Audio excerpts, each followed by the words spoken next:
আসসালামু আলাইকুম বন্ধুরা, রশিদা কিচেনে তোমাদের স্বাগতম। আশা করি তোমরা সবাই ভালো আছো। তো আমি আজকে থোড়ের পিঠা বানাবো। তোমরা প্রথমেই দেখছো আমি থোড়টাকে ভালো করে পরিষ্কার করে দু সাইডে ভালো করে কেটে নিয়েছি। থোড় মাখা, থোড় চচ্চড়ি তোমরা অনেক কিছুই ট্রাই করেছো। তো আমি আজকে থোড়ের পিঠা বানাবো। আশা করি আমার এই রেসিপিটা তোমাদের কাছে ভালো লাগবে। তো এইভাবে গোল গোল করে আঙুলের দ্বারায় যে শিরা শুশুর মতন বার হয় সেগুলোকে এইভাবে আঙুলে আমি গুলিয়ে নিচ্ছি।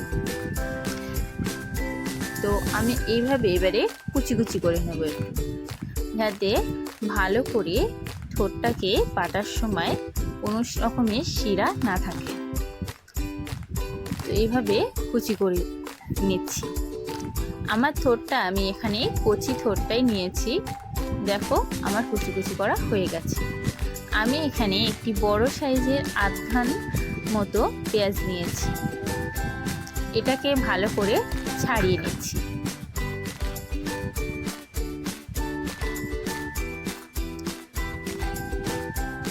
মাঝখানে যে এটা ছিল সেটাকে ফেলে দিয়েছি। তো আমার এগুলোকে এবারে ধুয়ে পরিষ্কার করে আমি এবারে এগুলোকে শিলে বেটে নেব। তার আগে আমি শিলটা ভালো করে পানির দ্বারা একটু ধুয়ে পরিষ্কার করে নেব। প্রথমে আমি পেঁয়াজটা একটু থেতো করে নিচ্ছি।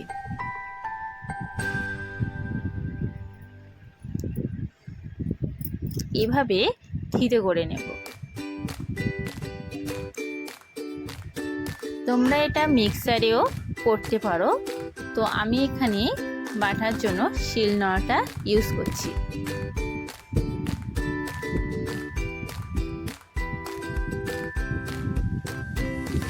যারা আমাদের চ্যানেলে নতুন এসছো অবশ্যই আমাদের চ্যানেলকে সাবস্ক্রাইব করবে এবং কমেন্টে জানাবে এই থোড় পিঠা তোমাদের কেমন লাগলো। এইভাবে মেথি করে বেটে নেবে। আমার পেঁয়াজ বাটাটা হয়ে গেছে। এবারে আমি এখানে 4টি ঝাল নিয়েছি। ঝালটা আমি বেটে নেব।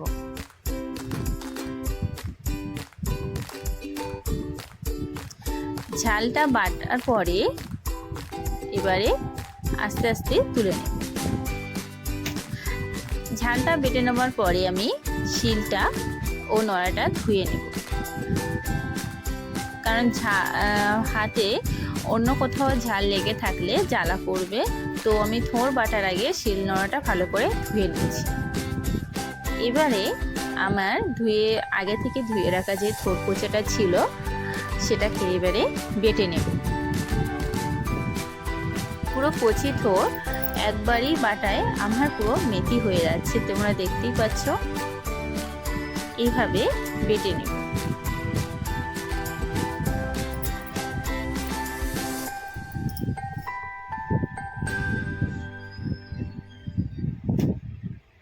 খুব অল্প সময়ে আমার থোড়টা বাটা হয়ে গেছে। থোড়ের ভিতরে একটি জল টাইপের বার হয়, সেটাকে আমি একটু নিংড়ে ফেলে দিয়েই তোমাদের দেখাচ্ছি। এবারে আমি থোড় পিঠার জন্য ময়দা নিয়েছি। এখানে 2 কাপ ময়দা নিয়েছি। সেটাকে চেলে তারপরে 1 চামচ লবণ দিয়ে ভালো করে ডো বানিয়ে নিচ্ছি। ছোট ছোট লেচি করে নিয়েছি। এখানে আমি যে থোড় বাটাটা রেখেছিলাম তো সেটাকে এবারে তৈরি করে নিচ্ছি। পেঁয়াজ বাটা, ঝাল বাটা দিয়ে তেলে দিয়ে সেটাকে ভালো করে নাড়াচাড়া করে থোড় বাটাটা দিয়ে দিচ্ছি। এগুলোকে ভালো করে মিশিয়ে নেবার পরে একটু থোড়ের যে পানিটা ছিল সেটা দেখবে একটু শুকনো শুকনো হয়ে আসবে। তারপরে আমি 1 চামচ হলুদ দিয়ে দিয়েছি। এটাকে ভালো করে এইভাবে নাড়াচাড়া করে নিচ্ছি। দিয়ে দিচ্ছি একটু লঙ্কার গুঁড়ো। লঙ্কার গুঁড়োর পরিমাণ তোমরা যদি ঝাল পছন্দ করো তাহলে ঝালের পরিমাণটা বেশি রাখতে পারো। আমি এখানে যেহেতু কাঁচা ঝাল বাটা দিয়েছি ওই জন্য 1 চামচ লাল মিরিচ দিয়েছি, লাল মিরিচের গুঁড়ো। তো আমার ভাজা রেডি, আমি তুলে নিয়েছি। খুব অল্প পরিমাণেই লবণটা দেবেন তোমরা। তো এবারে আমি তেলের ফোড়নে দেবো। তেলের ফোড়নে দেওয়ার জন্য আমি এখানে তেলটা গরম করে নিয়ে আদা রসুন বাটা দিয়ে দিয়েছি। তারপরে আগে থেকে তৈরি করা রাখা যে মশলাটা ছিল মানে থোড়ের এটা, সেটা ঢেলে দিয়ে গরম করে তুলে দিচ্ছি। এবারে আমি ছোট ছোট করে যেগুলো ছিল সেগুলোকে বেটে নিচ্ছি। তারপরে একটি গ্লাসের সাহায্যে গোল গোল করে নিয়েছি। এবারে থোড়ের যে এটা ছিল সেটাকে আমি পিঠের মাঝখানে দিয়ে দিচ্ছি। এইভাবে একটু চ্যাপ্টা টাইপের করে দিয়ে দিচ্ছি। তারপরে আরেকটি গোল পিঠে নিয়ে ওর উপরে চেপে দিয়েছি। এবারে ছুরির সাহায্যে সাইডগুলো এভাবে কেটে দেব।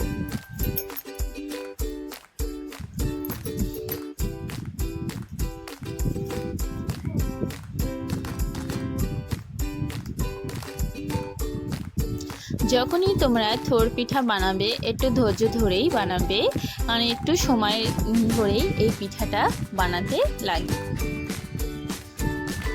তোমার সাইডগুলো কাটা হয়ে গেছে, যখন দেখবে নিচ সাইডে উঠছে না তখন হালকা একটু আটা ছড়িয়ে হাতে তুলে নিয়ে এইভাবে করে নেবে।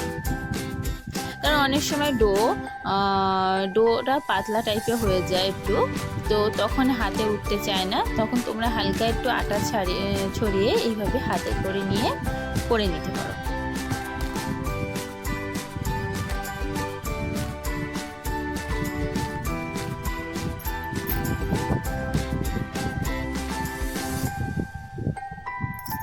আমি তোমাদের পুরো ডিটেলসটা ভালো করে দেখানোর চেষ্টা করছি। আশা করি আমার এই রেসিপিটা তোমাদের ভালো লাগবে। তো আমার প্রত্যেকটা এইভাবে বানানো হয়ে গেছে, আমি তোমাদেরকে দেখিয়ে নিয়েছি। তো আমি কড়াইতে খুব অল্প পরিমাণে তেল দিয়েছি।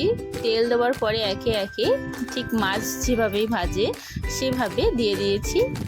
এবারে এগুলোকে ভেজে নেব। দেখো আমার কড়াইতে দেওয়া মাত্রই লালচে একটা কালার চলে এসছে।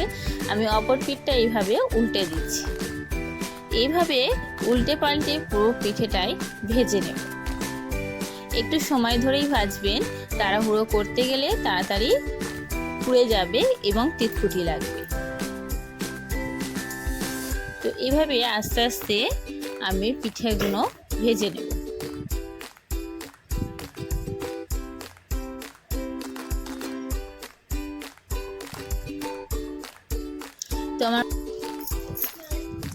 তো দেখো একটি লাভ টাইপের হয়েছে, তোমাদের জন্য পুরো মন দিয়ে এই পিঠেটা আমি বানিয়েছি। আশা করি আমার এই পিঠেটা তোমাদের ভালো লাগবে। তো এবারে আমার বাদবাকি যে পিঠাগুলো ছিল সেগুলোকে দিয়ে দিয়েছি। এগুলো ঠিক একই পর্যায়ে ভেজে নেব।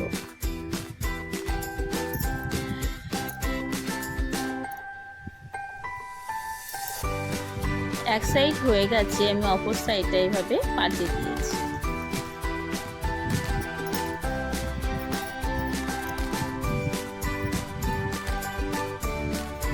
এখন বর্ষার সময় প্রায় দিনই বৃষ্টি হচ্ছে, তো এই সময় এসব পিঠে ভীষণ ভালো লাগে, বাড়িতে অবশ্যই ট্রাই করবে। আমি তোমাদেরকে পুরো ভিডিওটা খুব ভালোভাবে বোঝানোর চেষ্টা করেছি। আশা করি আমার ভিডিওটা তোমরা খুব ভালোভাবেই বুঝতে পেরেছো। ভিতরের অংশটা তোমাদেরকে দেখিয়ে দিচ্ছি, খুব দারুণ।